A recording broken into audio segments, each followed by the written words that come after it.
ये हमारे साथ बातचीत करने के लिए वित्त राज्य मंत्री अनुराग सिंह ठाकुर साहब, और ये ऐसे मौके पर हम लोग बातचीत कर रहे हैं जब सरकार ने 20 लाख करोड़ रुपए के राहत पैकेज का ऐलान तो कर दिया है, लेकिन आज भी अलग अलग इंडस्ट्री की तरफ से सरकार से मांगे आ रही हैं। अब सरकार के आगे की रणनीति क्या होगी, इस पर बातचीत करेंगे।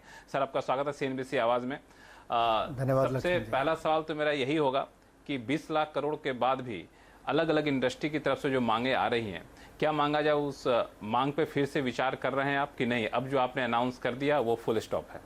देखिए, जिस तरह मार्च महीने से पहले बहुत कम लोगों ने सोचा होगा कि उनको और पैसे की आवश्यकता पड़ेगी, बहुत सारों ने एक्सपेंशन मोड में अपना सोचा होगा, लेकिन जो परिस्थितियां देश और दुनिया के सामने बनी उससे सबका कामकाज करने का तरीका बदला, उनकी अपनी मांग अलग अलग बदली, कईयों की मांग कम हुई, कईयों की ज़्यादा हुई।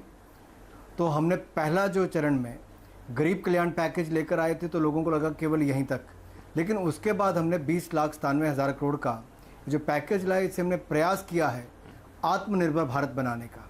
इसमें काफ़ी लोगों की मदद हुई होगी, कुछ रह भी गए होंगे, और निश्चित तौर पर मांग लगातार जारी रहेगी और हम लोग बहुत ध्यानपूर्वक इन सब की बातों को सुन भी रहे हैं।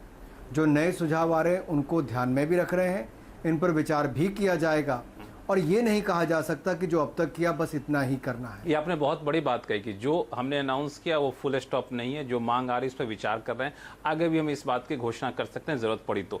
लेकिन अब हर कोई सवाल ये उठा रहा है कि क्या सरकार के पास वित्तीय हालात इतने मजबूत हैं कि नई मांगों को सरकार स्वीकार करे और फिर से नए सिरे से खर्च करे, क्योंकि टैक्स कलेक्शन आपका गिर रहा है और जो आपने 20 लाख करोड़ रुपए के राहत पैकेज की घोषणा की उसके तहत भी आपको अतिरिक्त पैसे जुटाने होंगे। तो क्या वित्तीय हालात आपको इजाज़त देती है नई मांग पर विचार करने के लिए?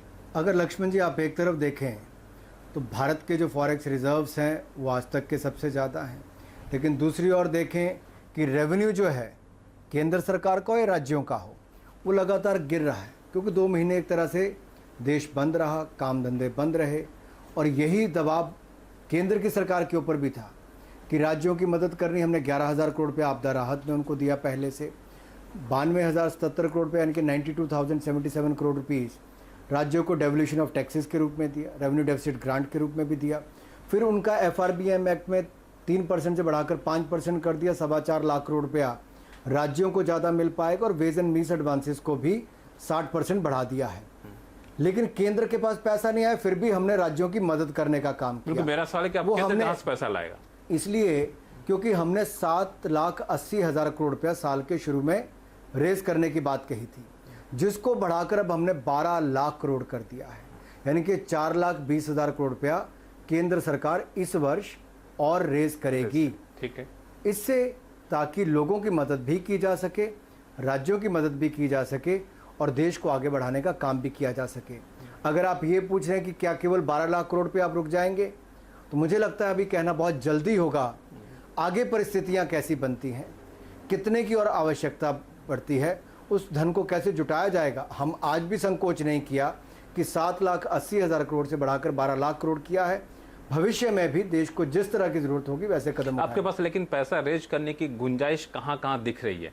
एक तो आप मार्केट से बोरो कर रहे हैं, दूसरा हर तबके की तरफ से एक मांग ये आ रही है, सुझाव आ रहा है कि सरकार को अब अपने फिस्कल डेफिसिट को मोनेटाइज करना चाहिए। क्या इस पर भी हम विचार कर रहे हैं? ये विकल्प खुला हुआ है?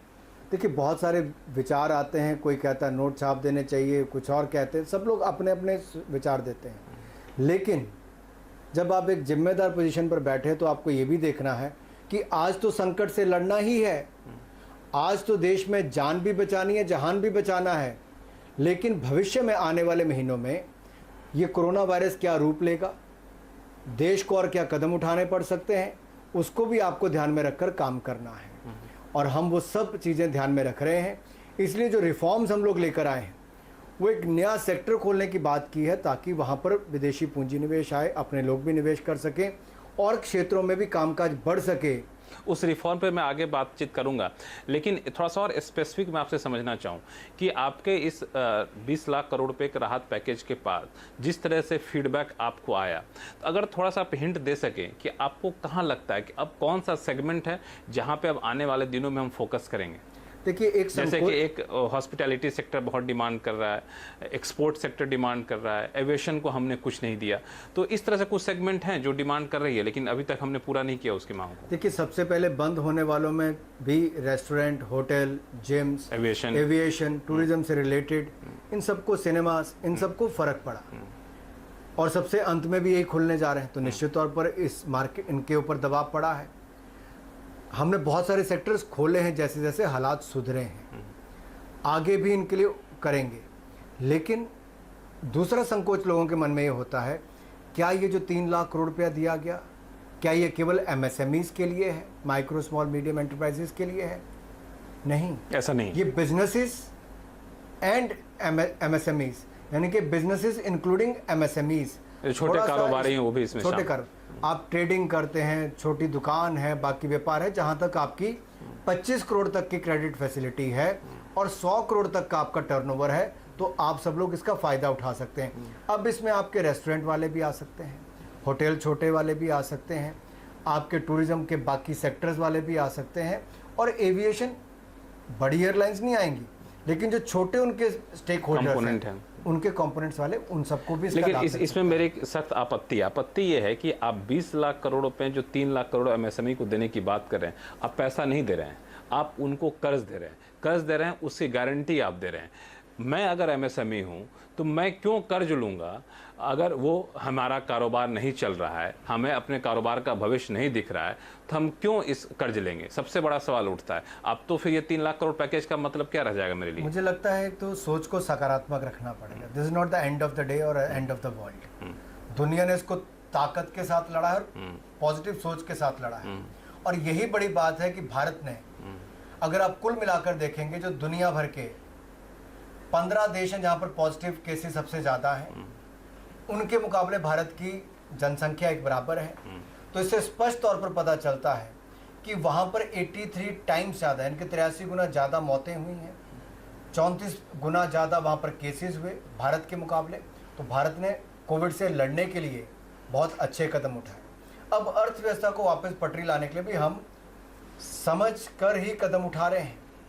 आप ये नहीं कह सकते कि कोरोना वायरस के समय हमने किसी पर बोझ डाला कि आप गारंटी भी दो, कोलेट्रल भी दो, तब जाके बैंक आपको वर्किंग कैपिटल देगा। 20% एडिशनल वर्किंग कैपिटल, 100% भारत सरकार आपकी गारंटी दे रही है। 100% आपको केवल बैंक को बताना है, अगर आपकी 20 करोड़ की लिमिट है तो उसके बदले आपको 20% जो मिलेगा वर्किंग कैपिटल एडिशन, तो उसमें आपको क्या और हो सकता है, आप कितना लेना चाहते हो। और 6 महीने का मॉरेटोरियम हमने दिया है कि आपको अपने ब्याज की किस्तें ना देनी पड़े। 6 महीने के बाद भी अगर आप ना दे पाएँ, आप उसको टर्म लोन में कन्वर्ट कर दीजिए। ये सब सहूलियत इसलिए दी गई कि राहत दी जाए। फिर आपका टीडीएस हमने 25% कम कर दिया। इनकम टैक्स रिफंड हमने 16,84,000 लोगों को 26,242 करोड़ रुपया केवल 1.5 महीने के अंदर वापस किया। बिल्कुल, और तेजी से मैं इस सारे मुद्दों पे आ रहा हूँ, लेकिन मेरे सवाल का जवाब फिर से मैं अपने सवाल को दोहराऊंगा कि हम एमएसएमई आपसे पैसा क्यों लेंगे, कर्ज क्यों लेंगे जब हमारा कारोबार नहीं चल रहा है? टीडीएस आपने दिया, वो टीडीएस ऐसा नहीं कि टैक्स में आपने छूट दिया, टैक्स जो हम लोग एडवांस चुकाते हैं उसमें आपने डेफरमेंट कर दिया, चलो जी अभी टैक्स मत दो। टीडीएस मतलब ऐसा नहीं कि हम टैक्स में रियायत हम दे रहे हैं आपको। दूसरा, आप जो दूसरे रिफंड कर रहे हैं, रिफंड हमारा पैसा था जो आपने दिया। सरकार ने अपनी झोली से कुछ नहीं दिया है, और जो आप कर्ज भी दे रहे हैं वो भी कर्ज दे रहे हैं हमें नया कारोबार शुरू करने के लिए, ऐसे समय में जब हम अपने कारोबार को फैलाना नहीं चाह रहे हैं। मैं आपको इसमें और थोड़ा सा इस पर जानकारी जोड़ना चाहूँगा। देखिए, जब फसल का सीज़न चल रहा था, लगभग 75,000 करोड़ रुपये हमने न्यूनतम समर्थन मूल्य के माध्यम से किसानों को दिया उनकी खरीद करने के लिए। 86,000 करोड़ के नए उनको कर्जे दिला दिए। जो 4.25 लाख करोड़ रुपया किसान ने लेकर रखा था, उसकी भी हमने किस्तों को 6 महीने तक एक्सटेंड करवा दिया। साथ ही साथ हमने 20.5 करोड़ जनधन खातों में 41,000 करोड़ रुपया मात्र 1.5 महीने के अंदर ट्रांसफ़र किया। पीएम किसान की 18,000 करोड़ रुपया जो आपको जून अंत में जाकर मिलना था, हमने उसको अप्रैल के पहले हफ्ते में एडवांस में आकर दे दिया। 2 करोड़ 82 लाख वृद्ध, विधवा, दिव्यांग को 2800 करोड़ रुपए हमने उनके खाते में डालकर उनकी मदद की। ऐसे करते करते ईपीएफ का 24% पैसा जो काम करने वाले और काम देने वाले दोनों का हमने खातों में डाला। बिजनेस जो बिल्डिंग एंड कंस्ट्रक्शन फंड है उसको, डिस्ट्रिक्ट मिनरल फंड, ये सब हमने इस्तेमाल करने के लिए 60,000 करोड़ की अनुमति दे दी। मनरेगा को हमने, जहाँ यूपीए के समय 30,000 करोड़ खर्च होता था, 1 लाख करोड़ रुपए उसमें खर्च करने जा रहे हैं ताकि ग्रामीण क्षेत्रों में रोजगार के अवसर मिल सकें और उनके आय के साधन बने। दिहाड़ी भी हमने 182 से 202 बढ़ा दी।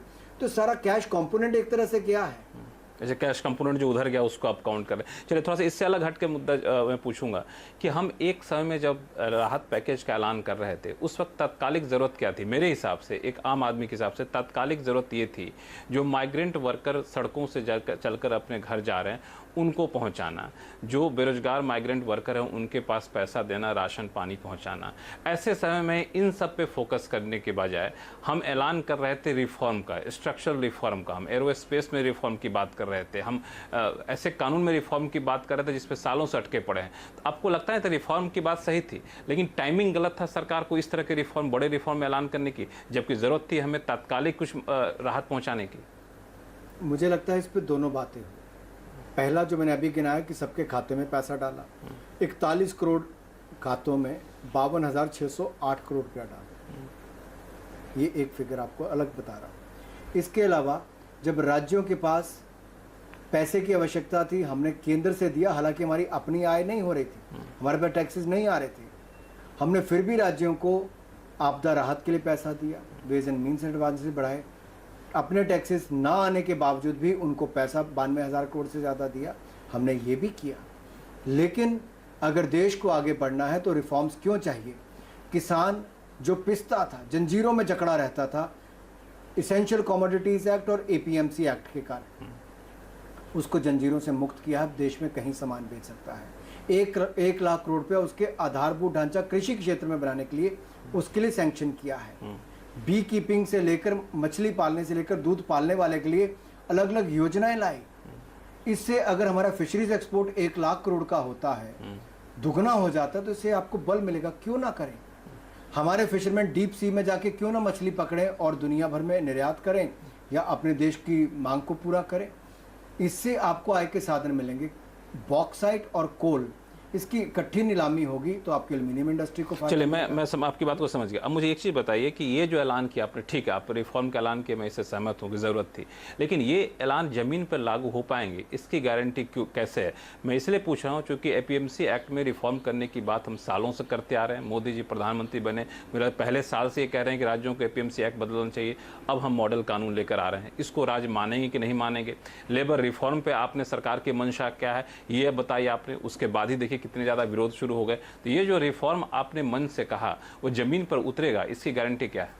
पहली बात तो पिछले सवाल का क्योंकि जवाब बीच में रह गया, तो जो मजदूर हमारे वापस आ रहे हैं उनके लिए भी ट्रेन का प्रबंध केंद्र सरकार ने किया, 85% पैसा केंद्र सरकार ने खर्चा, भोजन और पानी की व्यवस्था मुफ्त में केंद्र सरकार ने की, और वापस आने पर दिहाड़ी मिले तो मनरेगा के लिए 1 लाख करोड़ का बजट भी किया, और 8 करोड़ प्रवासी मजदूरों को राशन का प्रावधान भी केंद्र सरकार ने किया। वहीं पर 80 करोड़ देश के गरीब लोगों के लिए 5-5 किलो अनाज यानी कि गेहूं या चावल प्रति माह प्रति व्यक्ति देने का काम किया, और 1 किलो दाल भी किया। तो आप ये नहीं कह सकते कि हम दूसरा काम नहीं करते, कैश भी डाल रहे थे, अनाज भी दे रहे थे, लेकिन साथ ही साथ जो देश को आवश्यकता थी इस संकट की घड़ी से निकलकर नए अवसर पाने के लिए हमने वो भी किया। हालांकि ये बात अलग थी कि इस करने के बावजूद सड़कों पर पैदल चलने वाले माइग्रेंट लेबर की लाइन लगी रही। जो अनाज आप देने की बात करें तो अनाज अपने घर पहुंच के या फिर अपने जहां शहर में वहां मिलेगा, सड़कों पर तो अनाज मिलेगा नहीं। जो तत्काल राहत थी वो उनको उतनी नहीं मिली जितना उनको अपेक्षित थी, क्योंकि हिंदुस्तान में संघीय ढांचे में राज्यों का बहुत बड़ा रोल है। फेडरल स्ट्रक्चर में हमने राशन राज्य की सरकारों को दिया, आगे वितरित उनको करना है। जो काम करने वाला आपके ऐलान के बाद भी ये लोगों तक पहुंच पाएगा, इससे गारंटी क्या होती है? क्योंकि संघीय ढांचे में रहते हैं हम, और ऐसे में हमें ऐसे ऐलान करने चाहिए जो वाकई तत्काल राहत मिल पाए। यही वजह है कि मैं आपसे फिर से पूछ रहा हूँ, कृषि क्षेत्र में रिफॉर्म, एपीएमसी एक्ट में रिफॉर्म, लेबर रिफॉर्म, ये सब राज्य लागू करेंगे, इसकी गारंटी क्या है? ये इसलिए होगा क्योंकि लोगों की मांग है। जो 20-30 वर्षों से इंतजार कर रहे थे उनके चेहरे पर खुशी है, और यही हमें लाभ होने वाला है कि किसान जिस राज्य में नहीं होगा और दूसरे राज्य का किसान ज़्यादा कमा रहा होगा तो अपने आप उस राज्य में मांग खड़ी होगी। जिस राज्य में लेबर रिफॉर्म्स करके इंडस्ट्री आ रही होगी और दूसरे में कमी आ रही होगी तो उस राज्य में मांग खड़ी होगी। आपसे मैं डेडलाइन पूछूं सर कि ये पीएमसी एक्ट की जगह नया कानून जो लाने जा रहे हैं हम, इसमें कब तक आपको लगता है कि ये ज़मीन पर उतर जाएगा? कुछ आपके डेडलाइन, कुछ आपने टारगेट फिक्स किया? मैं आपको उदाहरण के तौर पर कहूँ, हाँ। कुछ चैनल्स ने दिखाया कि 3 लाख करोड़ तो मोदी सरकार ने दिया, बैंक देंगे कि नहीं देंगे। हमने रविवार को घोषणाएं खत्म की, बुधवार को कैबिनेट ने पास कर दिया, शुक्रवार को हम लोगों ने सभी पब्लिक सेक्टर बैंक के साथ मीटिंग कर ली कि लोगों को पैसा वितरित करना शुरू कीजिए और इसको 9.25% से कम ब्याज पर दीजिए, उससे भी और कम कितना कर सकते हैं उस पर कीजिए, और 1 जून को रिपोर्टिंग करिए कि कितना पैसा दिया। इसी तरह से ही एपीएमसी एक्ट को लेकर बहुत सारे राज्यों ने बदलाव किए, लेबर्स को लेकर बहुत सारे लोगों ने रिफॉर्म्स किए। ये राज्यों ने अपने आप ही इन परिस्थितियों को देखकर भविष्य के लिए कदम उठाने शुरू कर दिए हैं। कुछ जगह विरोध होगा, लेकिन पूरे देश में, इतने बड़े देश में, चलिए मुझे लग गया कि बहुत आशावादी आदमी है।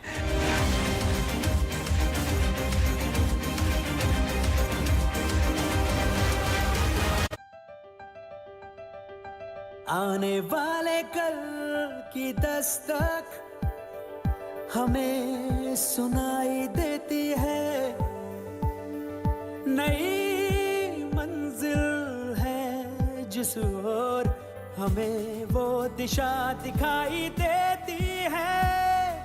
नए इंडिया का नया जोश, नए इंडिया का नया जोश, नए जोश से निकल पड़े हम, आने वाला कल होगा हमारा, नए इंडिया का नया जोश। और नए इंडिया के सफर में टेक्नोलॉजी की शक्ति लेकर आपका भागीदार रहेगा Reliance.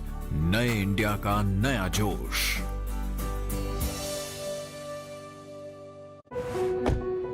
When you change to an electric car, you reduce pollution, both outside and inside. Change what you can with the MG ZS EV.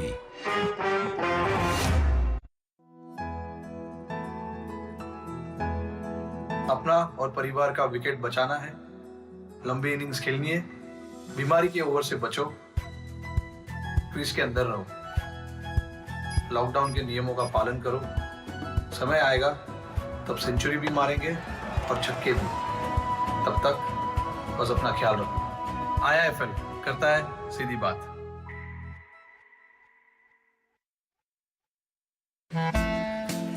Thank you.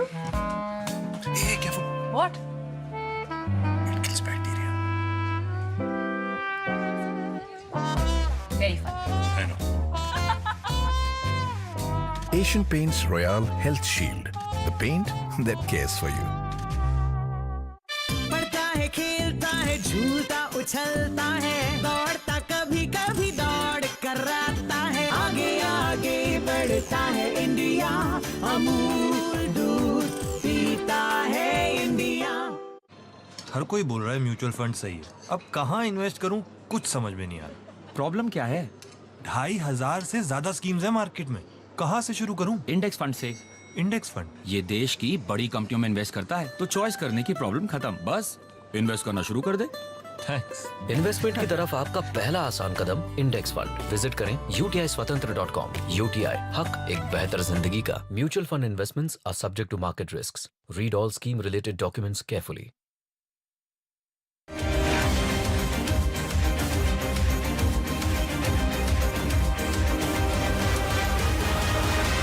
आपने विनिवेश के मोर्चे पे एक बड़ा ऐलान किया कि अधिकांश कंपनियों में हम प्राइवेटाइजेशन करेंगे स्ट्रेटेजिक सेक्टर को छोड़ करके। इसमें 2 सवाल है। पहला सवाल ये कि करीब 3 साल हो चुके हैं, 28 कंपनियों में विनिवेश का सैद्धांतिक फैसला लिया जा चुका, मुश्किल से 5 कंपनियों में निवेश हुआ।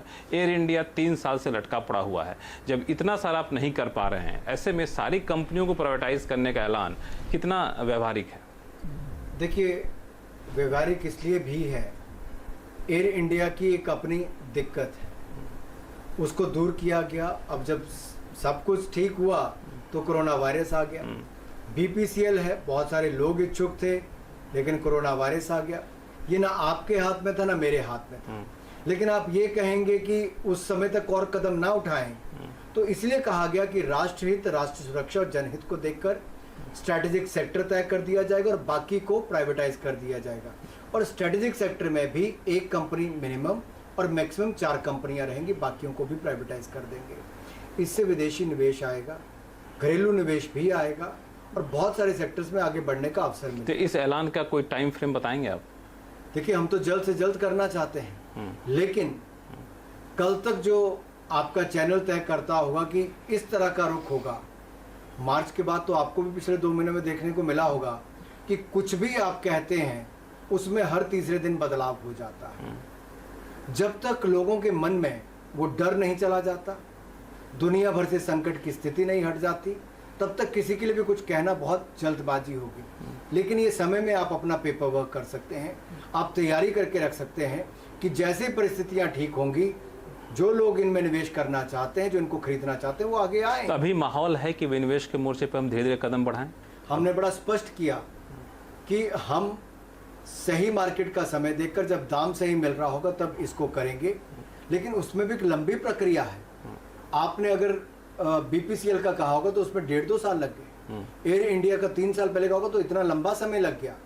तो बहुत सारी कंपनियों में कम समय लगेगा, कईयों में ज्यादा समय भी। इसमें स्ट्रेटेजिक सेक्टर का मतलब क्या हुआ? किस सेक्टर को आप लोग स्ट्रेटेजिक सेक्टर मानते हैं? मैंने जैसे कहा कि जिसमें राष्ट्रीय सुरक्षा, डिफेंस, राष्ट्रहित और जनहित, इन सब को देखकर तय किया जाएगा।